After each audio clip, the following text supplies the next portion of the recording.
शिवनेरी मित्रमंडळ मोनाननगर मांजर्ली आणि आमची स्थापना 2004 साली आम्ही झालेली आहे मंडळाची। आणि आमचा गणपती आमचा या एरियापुरता म्हणजे असा आहे आणि लहान लहान मुलांपासून आम्ही स्थापन केलेला गणपती आहे। माझं नाव संतोष सहदेव देवकर। तुम्ही मंडळाचे कोण आहात? मी कार्यकर्ताच आहे, संयोजक कार्यकर्ता। आमचा गणपती 7 दिवस असतो। ओके। आणि आमचा हा गणपती मेन म्हणजे नवसाला पावतो। आमचे कार्यक्रम असतात, लहान मुलांचे खेळ असतात, परत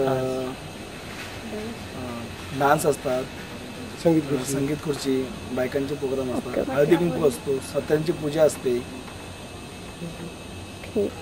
आमच्या मंडळाचे नाव शिवनेरी मित्र मंडळ आहे। माझे नाव सोहम सुधाकर सवाईराम आहे। मंडळाचं नाव शिवनेरी मित्र मंडळ आहे। आमच्या मंडळाला 12 वर्ष झाली। दर 5 वर्षांनी आमचा भंडारा असतो। 7 दिवस आम्हाला कसे निघून जातात ते आम्हालाही कळत नाही। उद्या आमचा बाप्पा जाणार तर आम्हाला करमणार पण नाही। आम्ही मंडळाच्या आजूबाजूला स्वच्छता ठेवतो, कार्यक्रम ठेवतो लहान पोरांसाठी।